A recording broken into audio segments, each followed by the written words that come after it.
397. I'm your host, Blain, and I'm joined by special guest Lyle Richardson, aka Spector's Hockey. Welcome back to the show.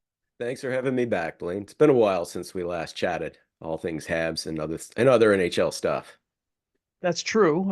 It's been a busy year for everybody. Yeah, for you guys especially. Yeah, understandable. Well, I mean, you're busy, like getting your hand modeling career retirement pension fund all put together, and Yeah, but it was worth it to be finally have full use of both wrists again. So yeah, my wrist shot has improved. People will be happy to hear that. I can snap that off at 30 kilometers an hour now. So there we are. Not quite, not even close. how did you pick up 15 kilometers on me? Oh, never mind.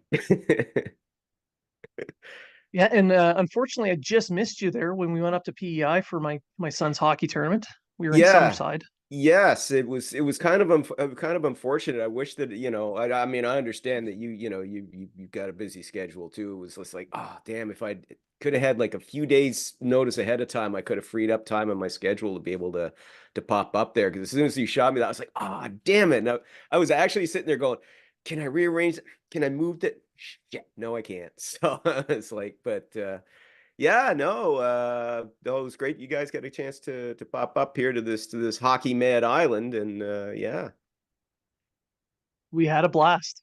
yeah, yeah, it's a good time. Good time to be had up here. Yeah, Great setup too. Yeah, you had yeah. the arena in the hotel, There you go. Yeah, there you which go. really helped the parents. Yes, yes. Not much of a commute that way. Yeah, not having to drag kids around and you know equipment bags and all that happy stuff. So yeah. Or worry about driving after being up all night, uh, Oh, talking talking strategy with the other parents. oh my. Oh dear. Uh, well, you've been pretty busy the last little while. Everyone's logging into Spector's hockey, and you got the hockey news going. And I haven't been able to brush up on my German enough quite yet to read your German posts, but you've been hard at her.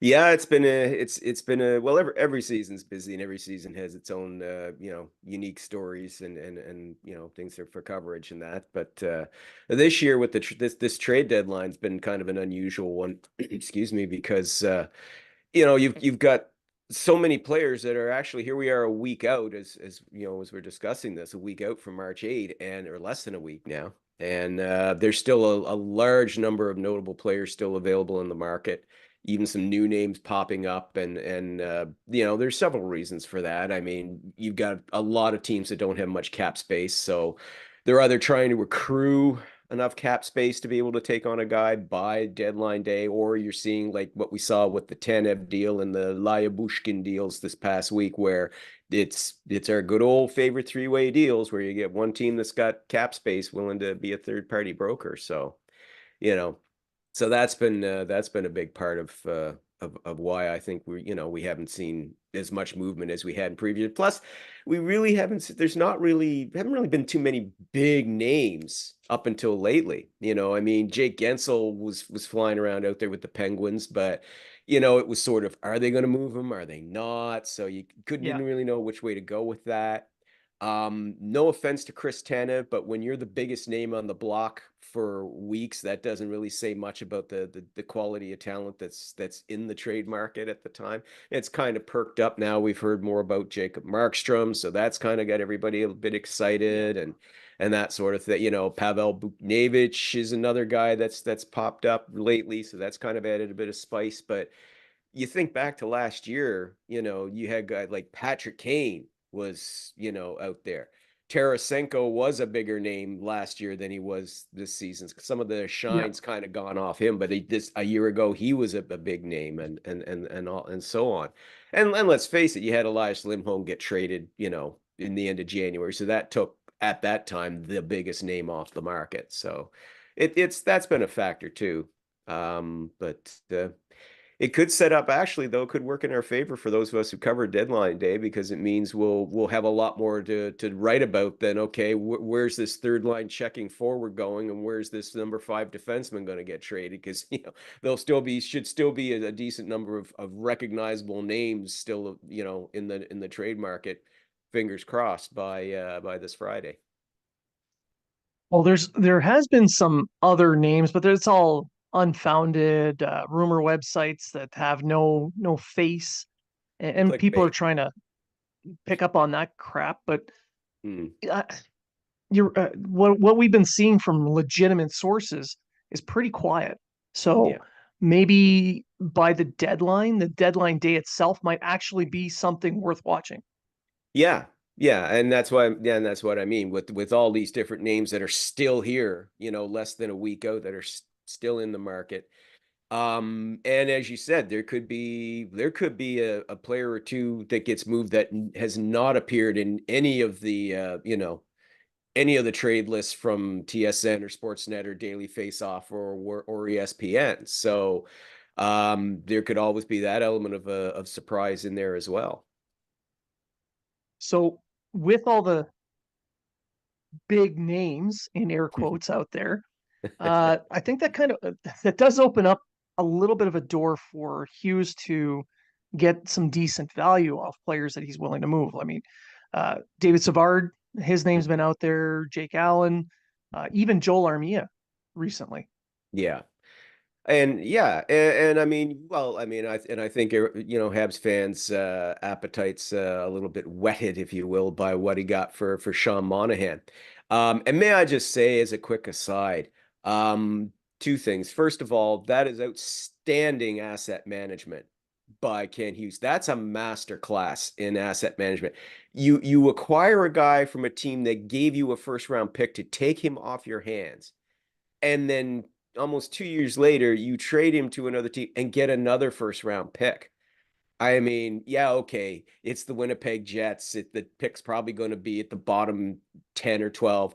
It's a first round pick. If you don't use it for yourself, you could use it as a trade chip to bring in a decent young player from a team that is lacking a first round pick, like, I don't know, Tampa Bay, Boston. I'm just throwing them out there as examples. But yeah, so I think we're everybody's kind of as Habs fans, you're kind of waiting to see, ooh, what could he get for David Savard? You mentioned Savard. His name popped up back in January, then it kind of went away because he said, I'm not actively shopping this guy. I'm not shopping this guy. I'm listening, but I'm not shopping. I'm not trying to move him. But of course, once Tanev got moved, that just resparked everything again. And so yeah, could David Savard be moved if somebody meets Hughes' asking price? In other words, if you're offering him a first round pick, I'm sure he will listen to that offer. If somebody loses their mind and offers Jake Allen a first round pick, he's gone. you know. I think he's gone if you can get a second and a prospect. I think Yeah. he's gone if you can get a second for him, to be honest.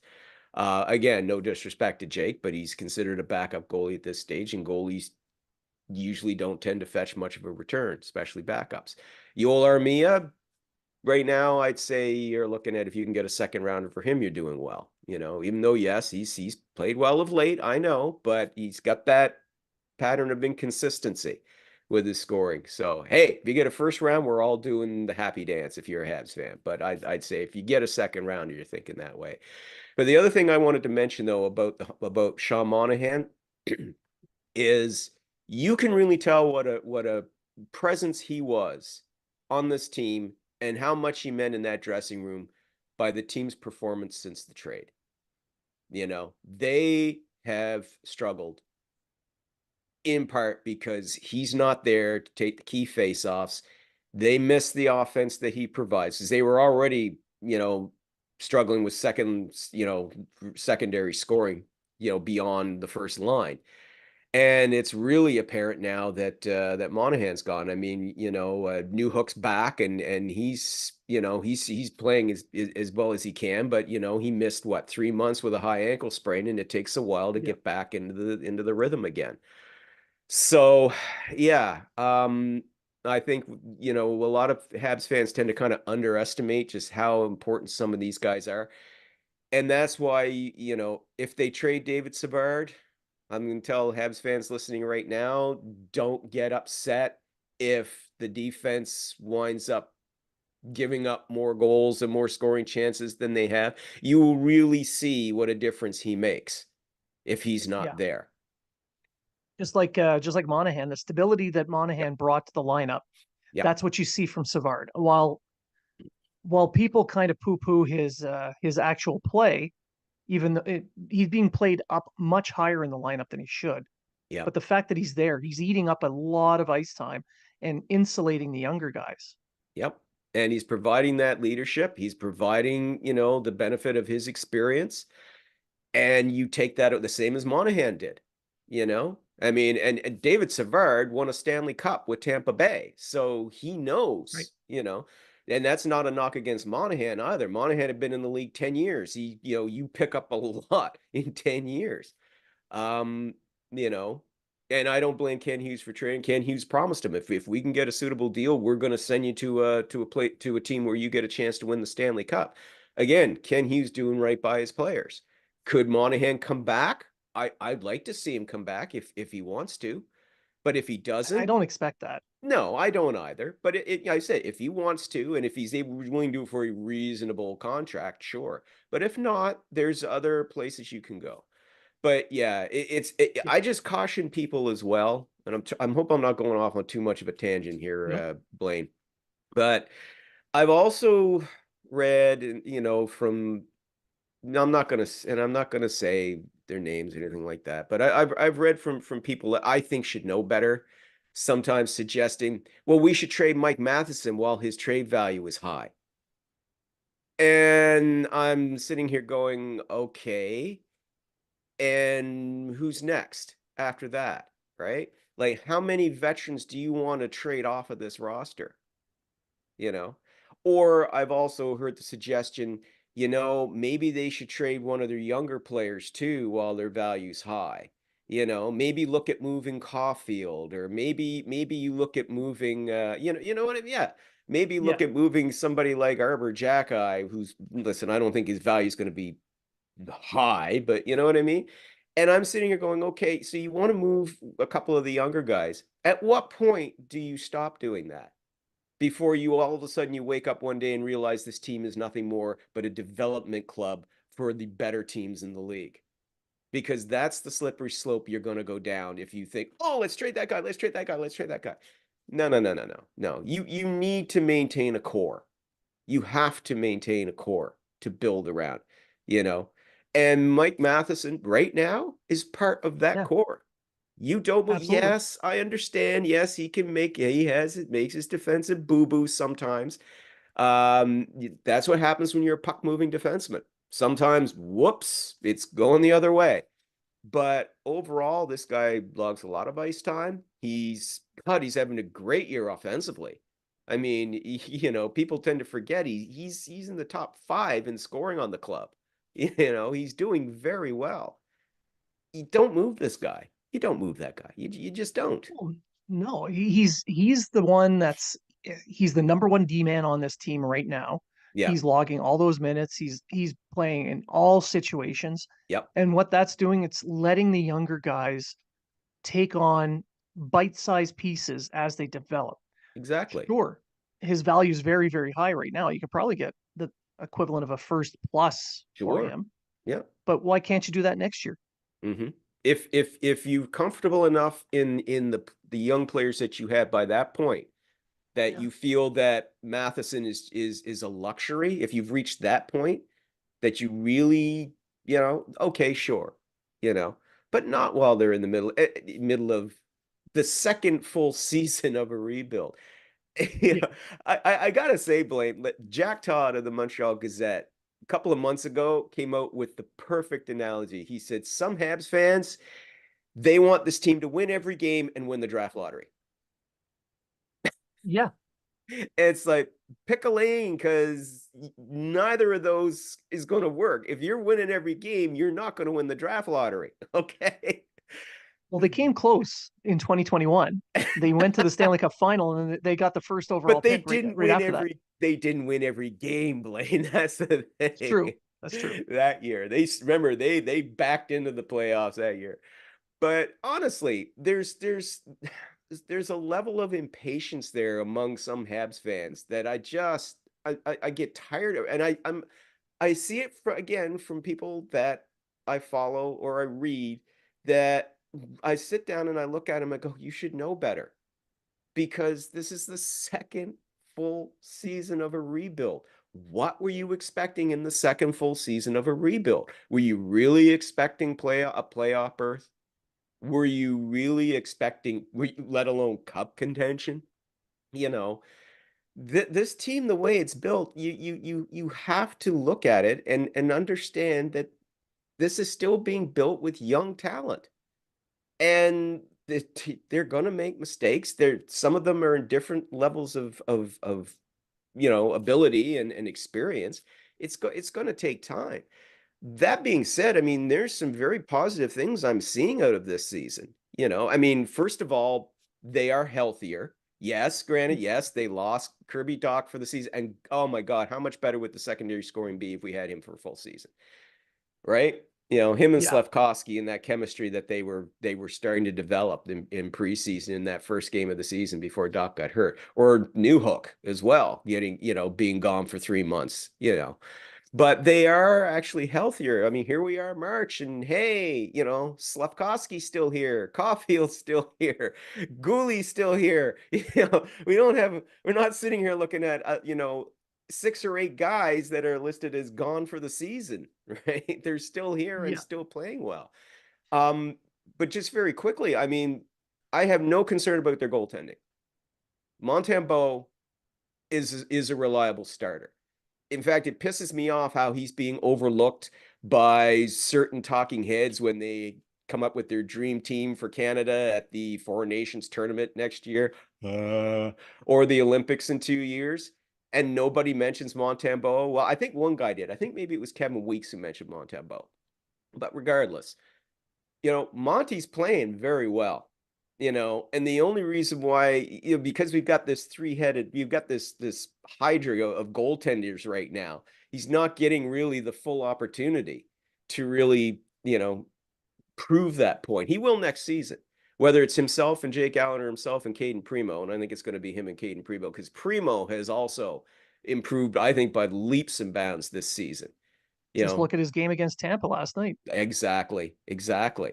You know, so I think we all can see the writing on the wall here, what it's going to be for the goaltending, and I think the goaltending is going to be fine.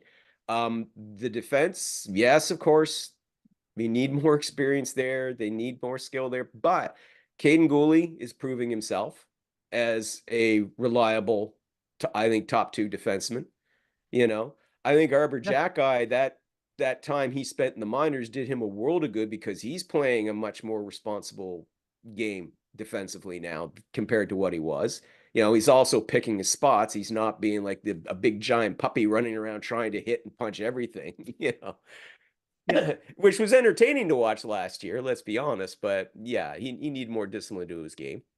And Nick Suzuki just continues to show, why he is the best player on this team, why he's the captain, and why he is moving up the ranks of the best two-way forwards in the game right now. Caulfield is getting his groove back. A lot of people I've noticed, have been complaining, well, his production's down, his production's down. It's like, guys, remember, he came back from a shoulder and he had major shoulder surgery done. And if everybody recall, the first couple of months of the season, his shot didn't quite seem to have the same zip before it finally Yeah. came back. It takes time to recover from significant injuries like that. Now he's kind of back in his happy place more. I think a full healthy season next year, you'll see him back in that 40 goal area. I'd be more concerned if he was still down if he still only had like 10 goals. I'd be more concerned about that right now, instead of, bumping up at 20 right now. And He's finally, also a more complete player. yes, he's improving that way, you know? And of course, the main point, Slafkovsky, big Slaf, Yeah. the improvement we've seen from him. What a surprise. I think we talked about that back with the last time you guys had me on the show. Yeah. And I said, if you're worried about this guy, I said, put him on the top line with Suzuki and Caulfield. I said, what have you got to lose? And I said, don't just put him there for a few games, leave him there for a couple of weeks and see what happens. And look what's happened. Okay, yes, I'm going to pat myself on the back for that one. I'm sure I'm not Don't the only person who don't mentions. don't hurt your shoulder. Yeah, my shooting arm. It's all connected to the wrist. Anyway, That's right. but just the development we're seeing from him. We're not hearing all that BS about him being a first round bust anymore. Nobody's saying that anymore. This guy, his play with the puck, without the puck, his awareness now, just on the ice has just improved so much in the last 3 months. And that's the thing I'm the most excited about, to be honest. I mean, Suzuki, not surprised at all. I expected that, with this. With Caulfield, I've already talked about and all that. We know who he is. And as you said, he's a more complete player, Gooley and so on. But Slav is just making it just a huge difference here. We're seeing now, finally seeing what this kid's capable of, what we've got to look forward to. And oh man, this is going to be exciting. This is going to be exciting. He's just scratching the surface of his potential right now. In another year or two, oh my God, it's just going to be something to see. So, Well, go ahead. people were crapping on him for his skating, and you watch him play now. It's end to end. He's keeping up Yep. with everybody. There's no one that's able to lap him. He's playing well defensively. He's winning his board battles. His forecheck. He's putting pressure on. He's going to the net. All these things that you want from a power forward, he's giving you. Plus, he's got an excellent shot that he's able to release quicker now.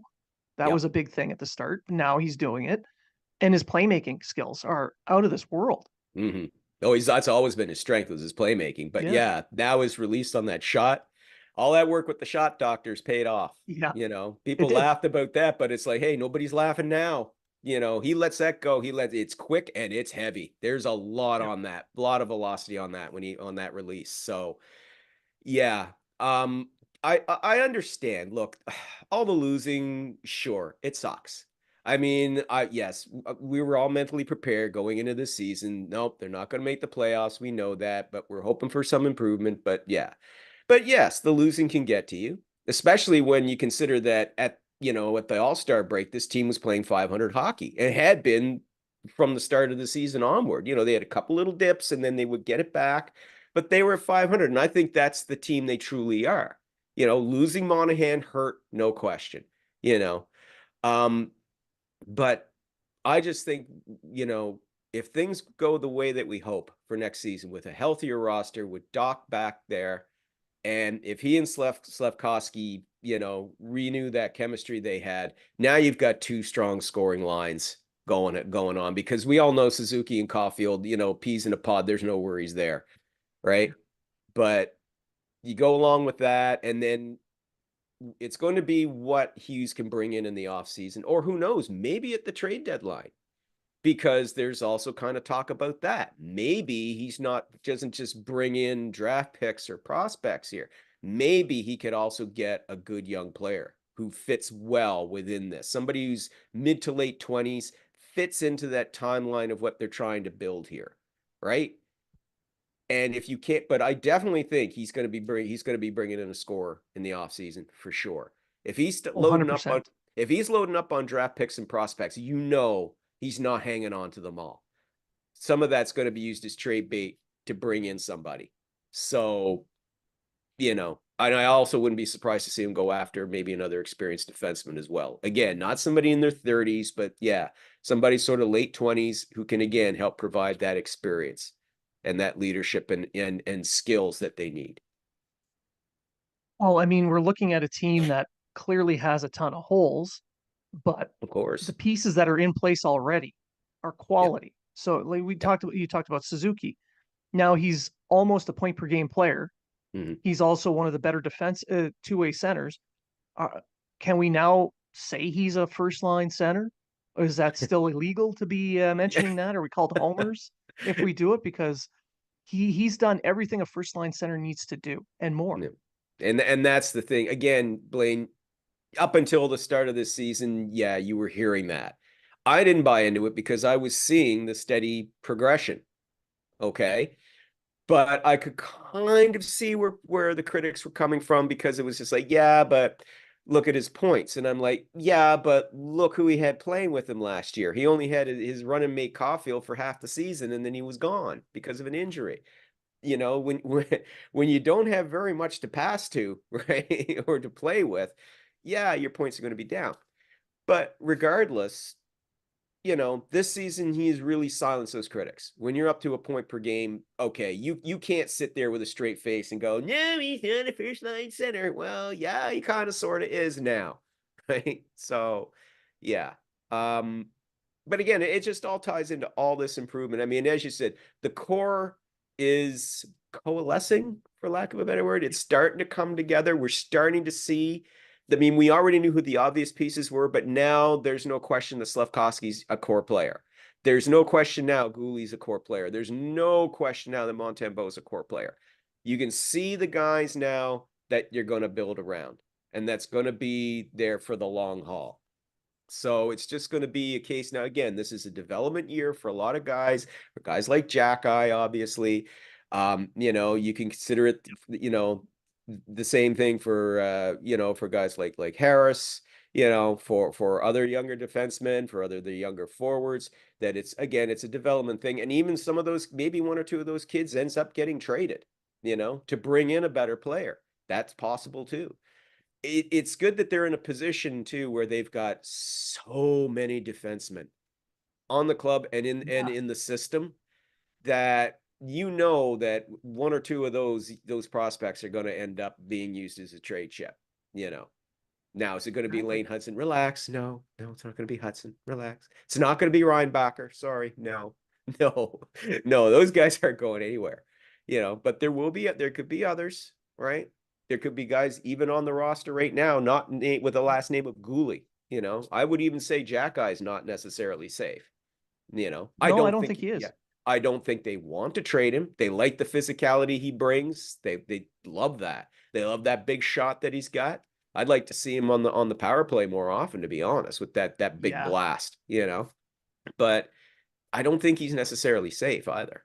So, there's still tweaking to be done. There's still holes to be filled, but you can see the direction it's going in. I would say for next season, if we don't see any improvement over what we've seen this season, then maybe we can start being critical. I don't buy being critical this season. Anytime I've read any critical, I'm just like, yeah, okay, whatever. I know what I'm seeing too, Yeah. and but this was not a year of high expectations. Next year shouldn't be high expectations either, but I think there is an expectation to start to see that first big step forward now. And if we Yeah. don't see it next year, well, then we can sit down and start going, okay, what's going wrong here? Okay, where's the problem? Can we really identify, you know? It's like the criticism about Marty St. Louis. I started seeing Yeah. some of that. I'm sure you have. It showed up in the Montreal Gazette too. Are the fans getting tired of Martin St. Louis? Is the honeymoon over for Martin St. Louis? It's like this guy's growing along with his team. Of course he's not perfect. Of course, you remember, yes, he still lacks NHL experience, blah, blah, blah. This is his second full season as an NHL coach, you know? And sure, he's going to make some mistakes, but he's growing with his team. And I like the direction they're going with, because these players are going through a wall for this guy. Say Yep. what you will about Montreal, say it what you will about their deficiencies and whatever, but you can't question their compete level. You just can't. These Well, guys can no. be down by 5 with 3 minutes left in the third, and they're still coming at you. They're like, well, we're down 5-0. Well, we're going to wreck this guy's shutout. You know, Well, this team has his when he was playing, mm, this is how he played. The team yes, took on his personality yes, when he was a player. And that's what you want to see. Like you talked about progression. This is not the year to see team progression. This is a year for yep, individual progression. And we're exactly, seeing that. yep, Next year, I agree. Team progression has to be there. You need you need to improve on the penalty kill. The power play absolutely, is showing a lot more, yep, probably because these young players who are improving individually are able to produce. yep, So of course, you got that extra space, you're going to score some more. So this year, yeah, it's getting a top 10 pick is not a bad thing. No, no. I mean, I'm not sitting here, I wasn't wishing for them to tank this season. I was hoping they would finish at 500. That's what I was like, if they can finish the season as a 500 hockey club, I'm happy with that because that's a sign of real progress.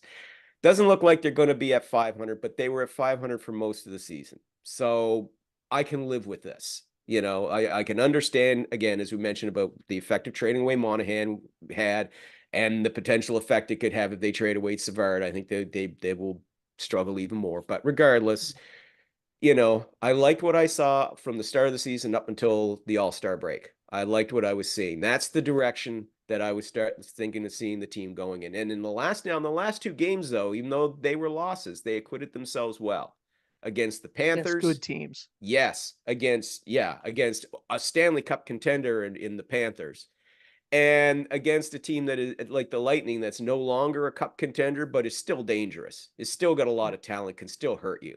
A year ago, the Lightning would have blown these guys out, 6-2, easily. Oh yeah, by the Easily, and first.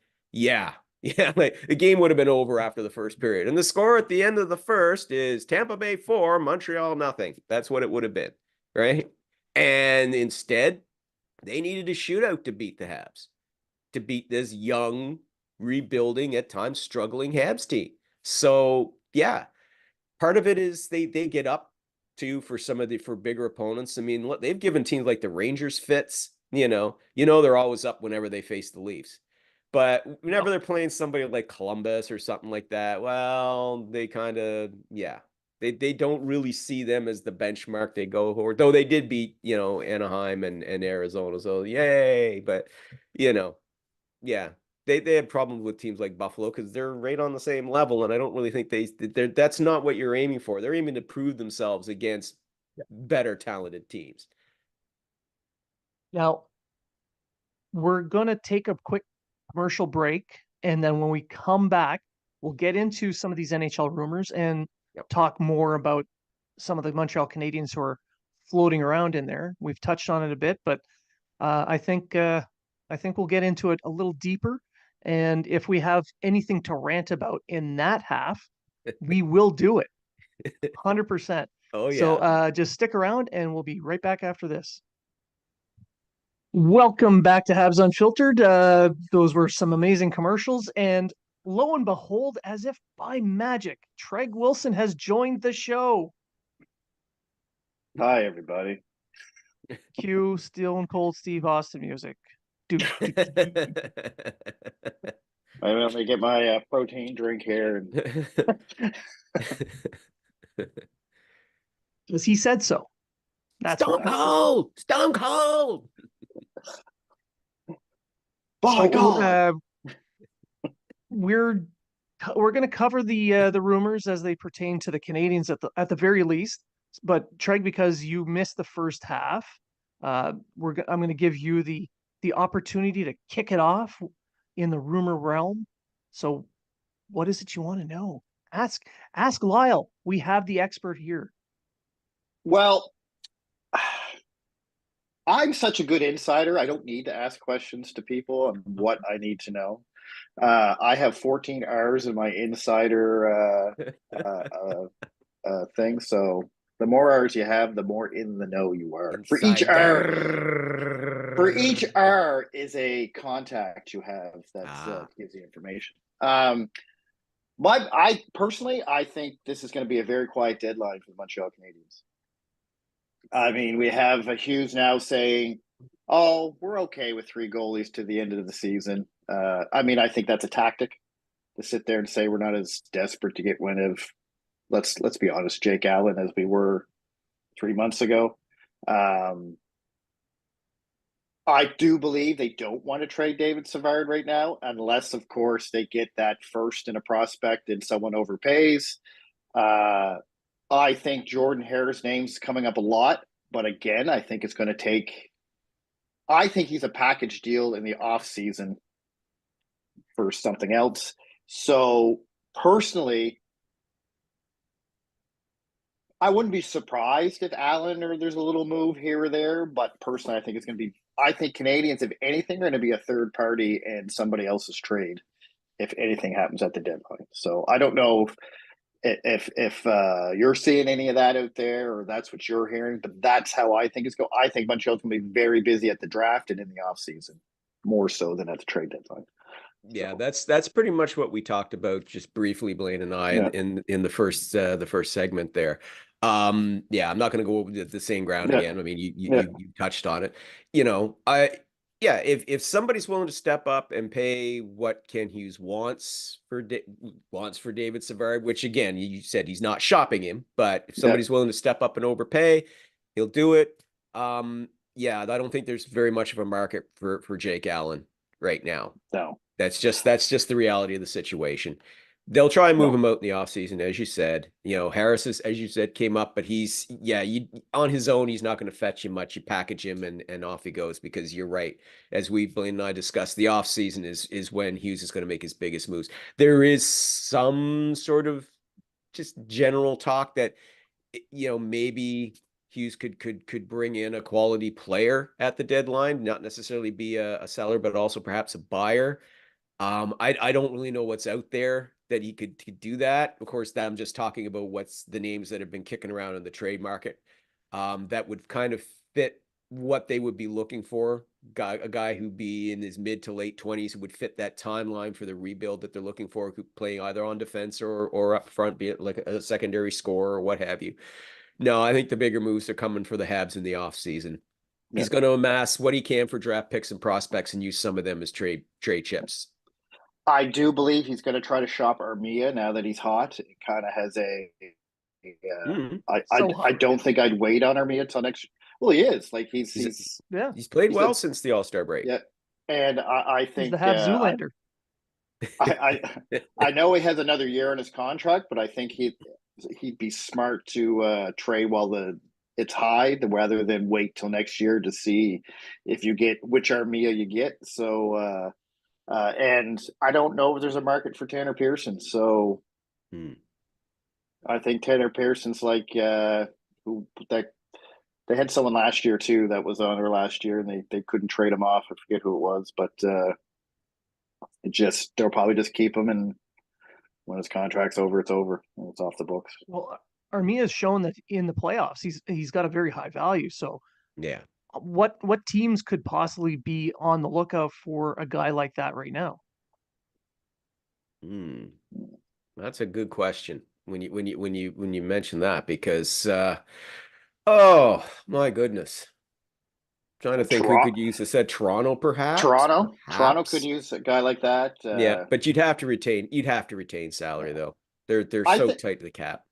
I think it could be a bubble team that's looking for that guy on their third line that can help kill penalties. Give them a little bit of more scoring on the third line. So maybe a New Jersey or a Carolina, maybe. I don't know. Detroit, perhaps. Detroit, maybe.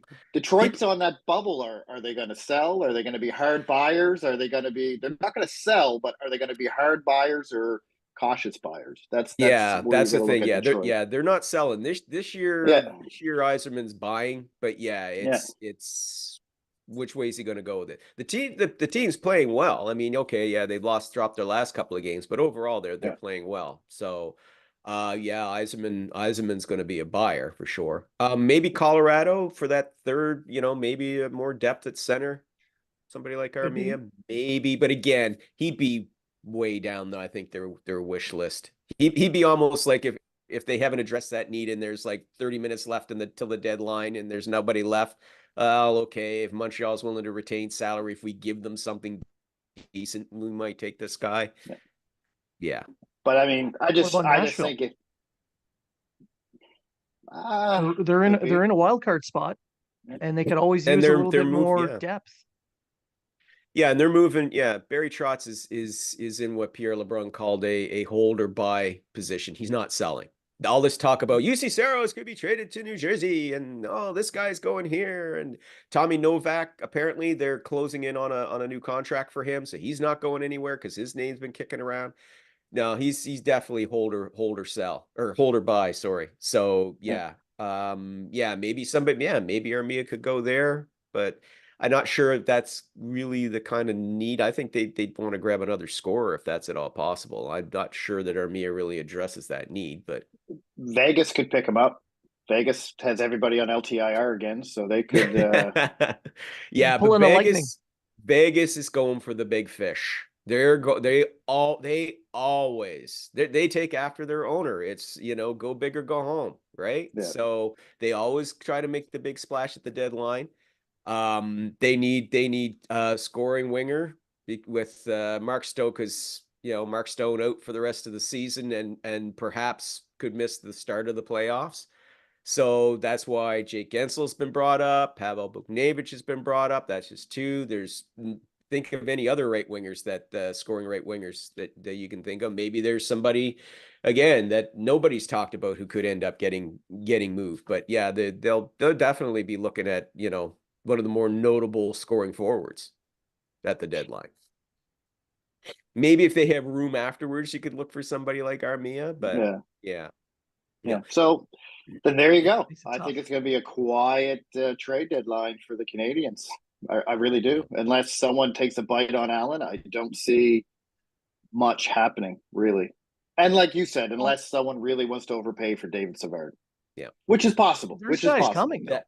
There's some guys coming with Lane Hudson he's almost 100% guaranteed to sign by the end of the season. Yeah. Reinbacher, there's two guys right there. They got to make some space for somehow. Yeah. But that's something, though, you can do in the off season as well. I mean, you don't have to try and do it right now, obviously. But yeah, if you can do it in the off season, Savard, if Savard isn't traded at the trade deadline, he could go this summer. Or next year's trade deadline. Exactly. So you've got a lot with him having that extra year and having the high regard that he still has, around the league, and the value that he does have, kind of as that shot blocking penalty killer. You've got options there. So, it's kind of in a good position to have. Now, do you think if he waited on Monahan and Monahan plays like he is in Winnipeg, he'd get more for Monahan, say now or closer to trade deadline? No, that was a move that had to be made when it was made, and to the team that it was made to. I mean, Blain and I, again, we talked about this in the first segment. That was a masterclass by Ken Hughes on asset management. You acquire a guy that the team gave you a first round pick to take off their hands 2 years ago. And nearly 2 years later, you trade him to another team and get another first round pick back. That was beautiful. That's beautiful. That's what, if you're a general manager, that's what you want. That's the dream scenario. So yeah, or one of them. And yeah, I really honestly don't think you could have gotten more, but that was the right move, the right team, the right time. Sometimes you just got to strike when that iron's hot, and the iron was hot on February 2nd. So I have no complaints about that move at all. Then that draft pick, as Blaine and I had talked about too, that's going to probably be in the bottom 10 of the draft, of the first round. So that's going to be used as a trade chip, I think. I truly believe we should kind of forget about the trade deadline and all the moves and what he's going to do. Yeah. And look, I think the draft's going to be a very busy day for the Montreal Canadiens. Because I think Ken Hughes wants to start taking that corner and say, okay, it's time for us to start adding and start moving this needle so we're closer to a playoff spot. Because, I mean, healthy this year, I still think they're not picking top 10 in the draft if they stayed healthy. Yeah. I don't think they make the playoffs, but I think they were more of a just outside playoff team than they were where they're at now. I don't believe they're going to fall much lower than 6 or drafting it much higher than 6th or 7th. They're kind of going to stay right where they're at. 20 games. There's 20 games left. Even if they go 5-15, they're not moving very far up or down. Maybe they win them. Maybe they put themselves. Yeah, like I said, maybe they get in a position they get lucky and the lottery balls drop their way. But hey, we got lucky once. We got Slaf. Be happy with what you get if you end up, with the 6th overall pick. But even with the 6th overall pick, you're almost guaranteed to get, with all the D that's probably going to go in the top 5. There's at least 2 or 3 D, and that Paraka D could go higher than the guy who scored the 30 goals and the OHL there. Pariah. I know what you're talking about. Yeah. Anyway, some are saying now that he may jump into the top 5. So do you have Lidstrom? You have Catton. You have Demidov. You have Yamachuk. Is it Mhm. Yamachuk? And you have Remchuk is a Iginla. D band though. Yeah. He's D, but Yeah. and then you have so even fours Iginla. You have Iginla, Yzerman, Demidov, Catton. Yeah. You know, anyone not named Celebrini. Yeah. Yeah. Yeah. And honestly, you know, they've gone against, Ken Hughes has kind of gone against type, if you will. He's done the unexpected every time in the first round when he said the first round pick. We all Yeah. expected he was going to grab Shane Wright, and he took Slafkovsky. Even though I know it was building towards that, you know, but the Yeah. expectation was on the floor that day. We all were expecting Shane Wright to be called. And when he called Slafkovsky, just the reaction alone spoke volumes. But then last year, taking Reinbacher when Michkov was there, and let's not get all of that nonsense again. But he went against type. Everybody expected he's going to go for Michkov, or he's going to grab a forward. Grabs another defenseman. What's he doing? This isn't a draft deep in defenseman. Why? This is forwards. Why is he drafting a defenseman? And then we found out that there were 3 or 4 other teams who really coveted Reinbacher, you know, for very good reasons, as it turns out. And so now it's like, well, yeah, it's a draft deep in defensemen, but come on, Montreal is just chock a block with defense prospects now. They don't need more. They've got plenty. Unless you're planning on taking 2 or 3 of those and using them as trade chips, in which case, well, yeah, okay, you're going to need to draft a defenseman. He's got to go for a forward, right? In a draft that's deep in defensemen, look for him to pick a forward. Yeah. I think too, with the defense he has now, he has to move a defenseman. With a defenseman or 2. Like, for instance, I know Blain and I've talked about it before, Mike Matheson. Once they figure out Lane Hutson's ready. Yeah, when he's ready. Yes. When he's not ready. now. Yeah. Not now. So a lot of people are like, oh, I would trade Matheson. We got Hudson coming. But yes, we do. And yes, let's hope that Hudson can be the Hudson we want him to be in the NHL, but we don't know that yet. Yeah. So if you're going to sit there and go, Matheson, you're gone, we got Hudson, and all of a sudden Hudson's Victor Mete 2.0, Exactly. you're screwed. Yeah, we just don't want to rush these guys. Exactly. Again, Blaine and I talked about that in the first stat. We said the same thing. I mentioned Mike Matheson because I keep seeing people say they should trade Mike Matheson now. Well, his value is high. Well, his value will be high next year, dumbass. And in which case, if Hudson is everything as you said, we think he's going to be, then you trade him. Don't rush things. He's probably actually going to be higher next year because you can build off his probable 50-point season this year, and then and then if he's just as hot offensively anyway, you can sit there and say, oh, we have your number 1 or number 2 offensive defenseman. We want this haul. Thank you very much. And how much more valuable is a top pairing defenseman in a cap where it's about just under 88 million a year? Right now it's 83. He's taking up less percentage of the cap at that point, and he's making under $5 million. How much more valuable is a top pairing defenseman then? Huge. Huge. Big time. Like, I mean, David Savard, you can get away with trading David Savard because you got guys like Jack-Eye, you got guys like Struble, you got guys like Kovacevic. Harris can play the right. Harris can play the right. You have all these guys that can play that style of game that David Savard played. As a matter of fact, Jack-Eye, I think, is going to be a better defenseman than everyone thinks he's going to be, both sides of the ice, offensively and defensively. But that's Jaden Struble. I think Jaden Struble is going to be a left-handed David Savard, basically, is what I think he's going to be.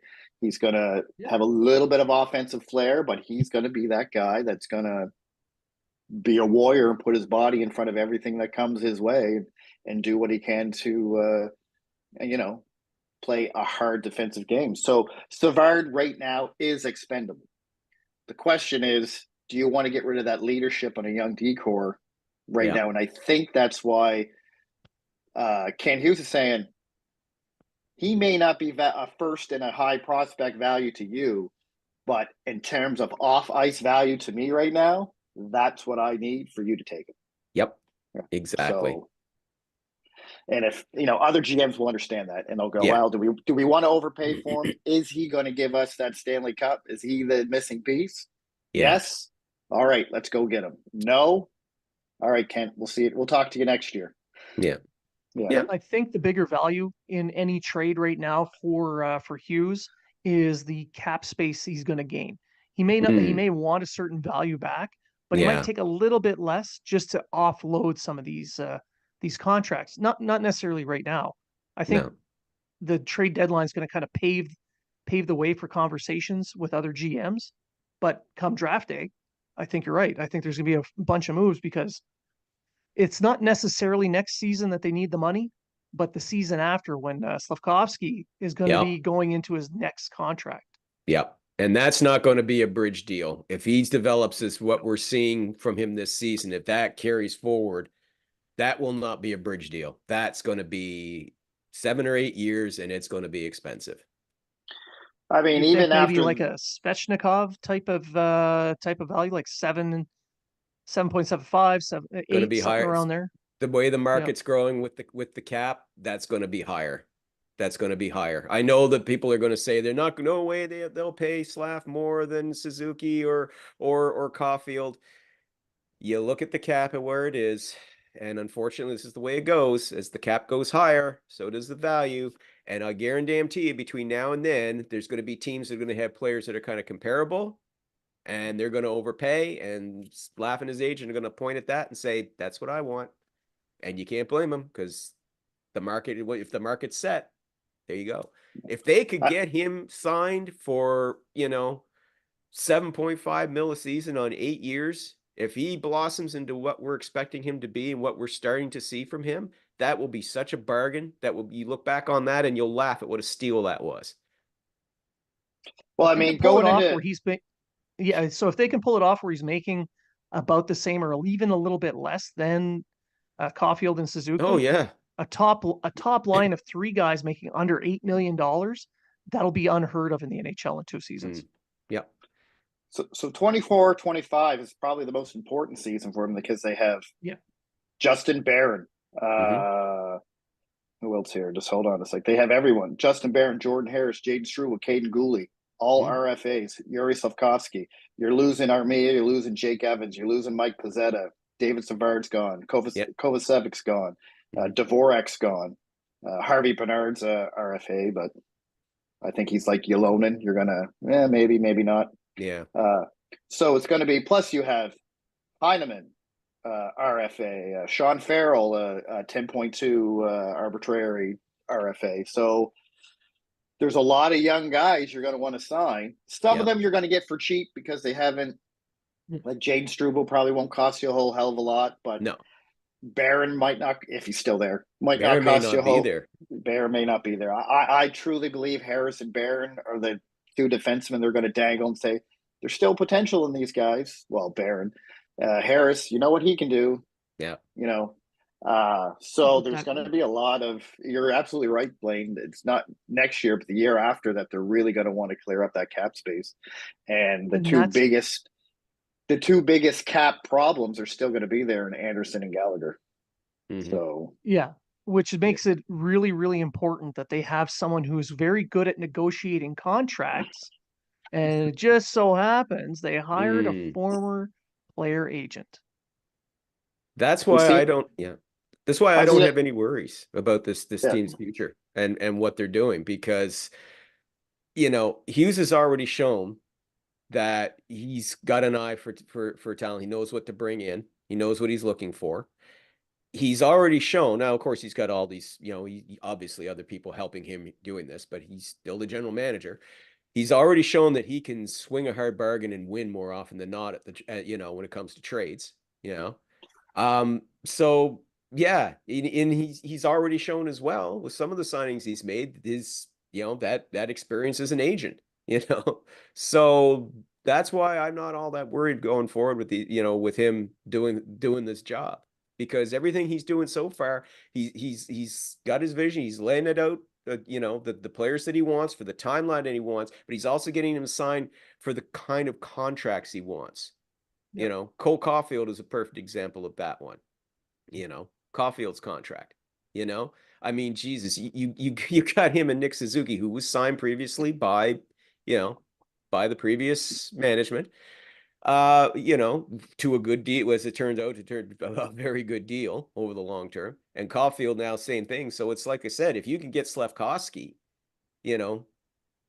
if you can get Slafkovsky for 7.5 mil, as you said, now you got a first line that's making what, pulling in under what, 25 mil a season?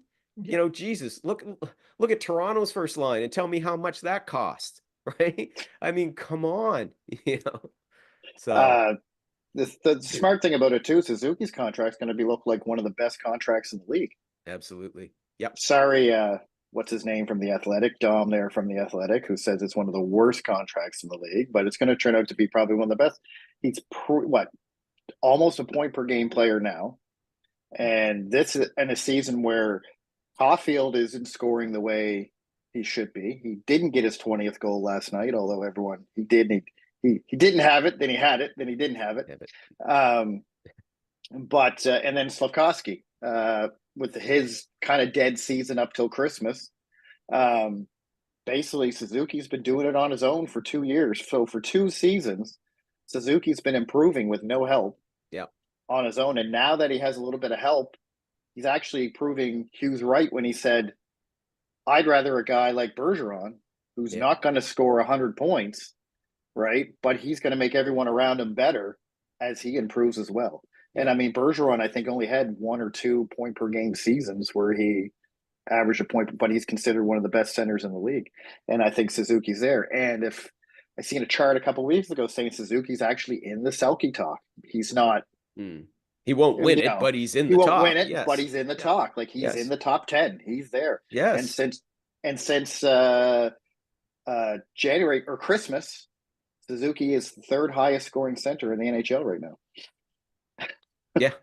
So I mean, people say, "Oh, you're cherry picking since Christmas. Do the full season." Okay, sure. But Montreal's going to have their first almost 80-point scorer since it was 75 plus Kovalev. 75 plus point scorer since Kovalev. Yeah. In 2008 or 9. I just want to point out that when you're saying since Christmas, there was a specific change that happened at that point that I think made all the difference on that line. Slafkovsky, Slafkovsky. Yep.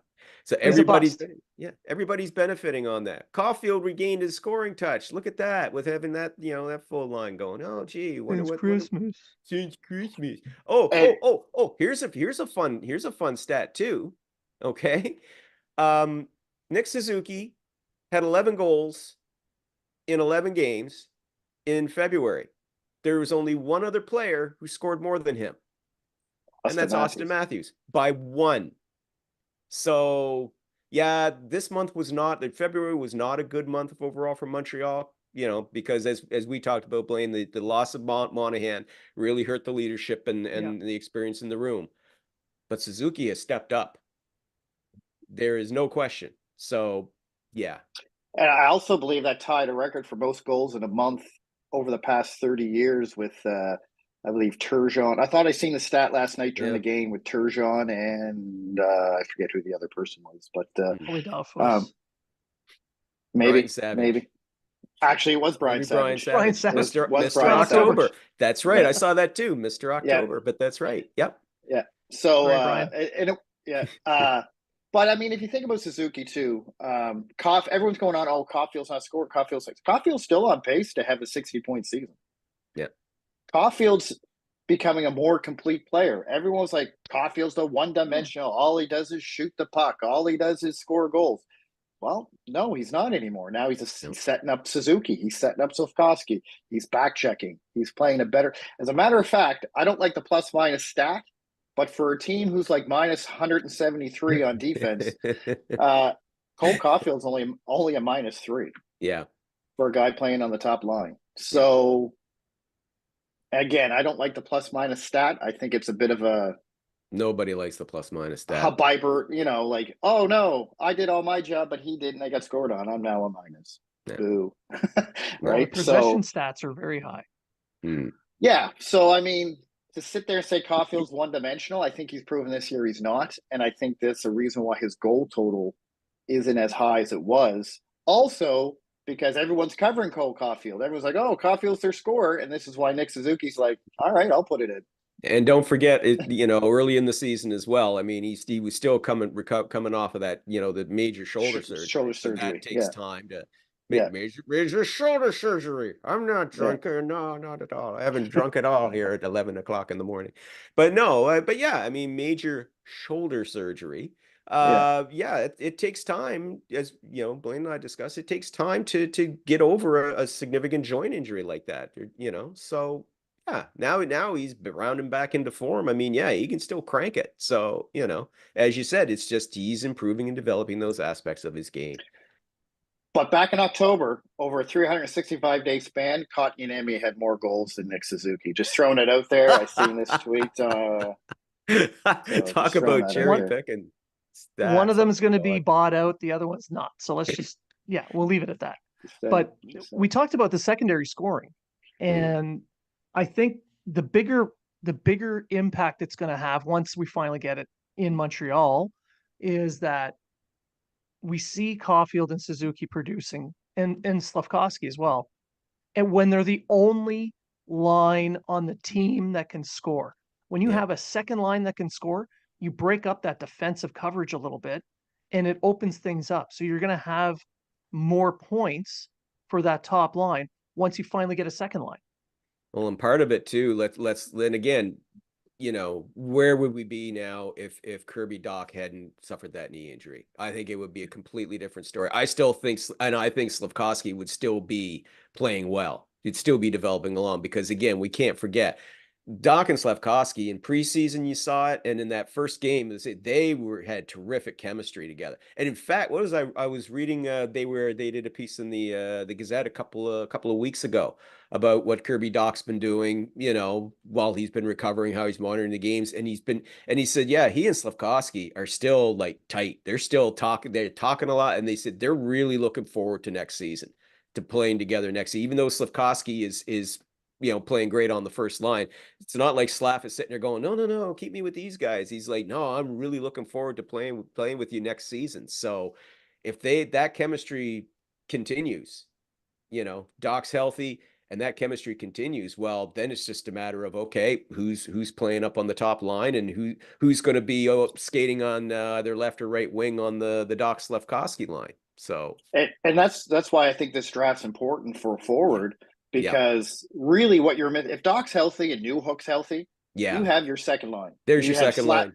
There's Slav, Doc, and Newhook. If that clicked at the first game, they kept clicking, that second line was there all season. And then you're just looking for that winger for Cole Caulfield and Suzuki. So this is why I think this draft for a forward or a trade for a key forward. I know Zegras names going around, going to Montreal. I don't know if that's going to happen or not. That one, can we just touch on that very, very, very quickly on that one? I mean, okay, I get the excitement about Trevor Zegras. I do. And I like the kid. I really do. He's got a great self-deprecating sense of humor, but my concern is, how is this guy going to if you trade for him, first of all, it's going to cost you a lot. Pat Verbeek's one of the toughest negotiators in the league, right? When it comes to swinging trades. So right away, say goodbye to Montreal's first round pick in this year's draft, not Winnipeg's, Montreal's. That's gone. Say goodbye to one of your top prospects. Who are you willing to part with? You willing to give up Lane Hudson? Are you willing to give up David Reinbacher? Is Owen Beck a guy you're comfortable with parting with? Who do you want to give up as a top prospect? Think carefully. Because this is the type of guy you're not getting him for Winnipeg's first round pick, and maybe we'll give you or we'll give you this. No, it's going to cost you your first and a top prospect for sure. Okay, and maybe a young roster player to boot. It's not going to be cheap. But if you are able to get Trevor Zegras, my concern is for what you're going to be giving up for him. Is this guy mentally prepared to play in Montreal? He's been playing sheltered in Anaheim. Okay, he's playing for a team that's stuck in the bottom of the league that nobody's paid any attention to since Ryan Getzlaf retired and Corey Perry got traded. Okay, they're not paying any attention to these guys. All right, so it's been quiet there. He hasn't faced the pressure he will face coming here because in Montreal, he's going to be expected just like Jonathan Drouin before him, just like you look at every player. Go all the way back to Pierre LaRouche. I'm so old. To Pierre LaRouche in the late 70s for Peter Mahovlich. And we thought, oh, yeah, this is great. It turned out thankfully, we didn't need Pierre LaRouche. There's a reason why he sat in the playoffs, right?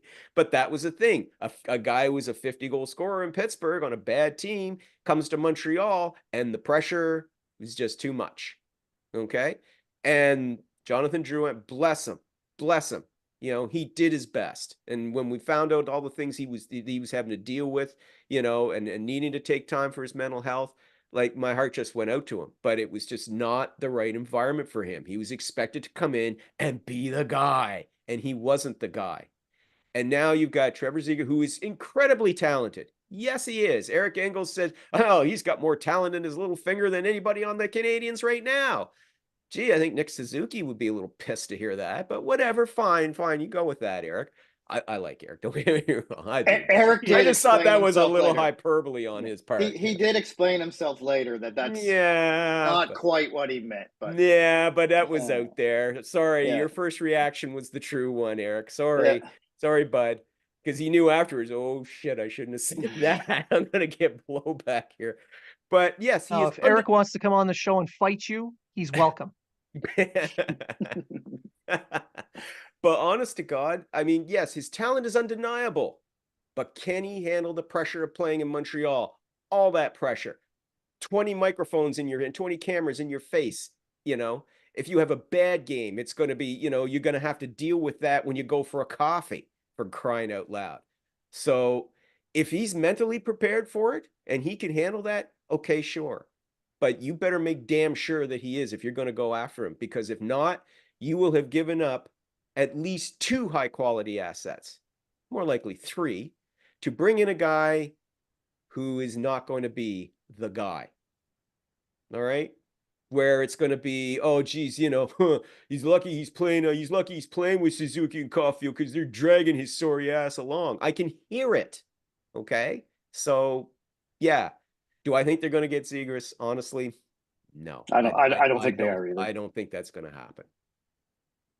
Well, I think that's a great way to end the rumor show as we lead into. I just want to say, Blaine, deadline. I just want to say, according to Twitter, it's going to take the Calgary pick, Armia, and Harris to get Zegras. So I don't know where you're getting your information from, but from what I'm told, we might throw Yolonen in there too. Just even a little add in there. Yeah, there's a sweetener for you. There's a sweetener for you, Pat, buddy. There you go. They didn't call him a little ball of hate for nothing. So we'll end the show here. Lyle, it's always great to have you back on the show. You're always welcome. Hell, you can be one of the hosts all summer long if you'd like. What's it pay? Come on. I need Benjamins. We pay taxes into your pension. How about that? There it is. Yes, you're keeping me fat and happy with my pension. Yeah. If I'm fat and happy, why did I lose 20 pounds since last summer? Tell me. Anyway. Right? But yeah, no, listen, guys, anytime you want to have me on, it's always a pleasure. I mean, yes, I have to be unbiased when I'm talking on other shows and things like that, but I am a Habs fan, so it's nice to be able to let the Habs colors fly. Hey, come on. So, for everyone listening, thank you for tuning in. Lyle, thank you for being on the show. Treg, my God, it's great to have you. And if you're talking about it, so are we.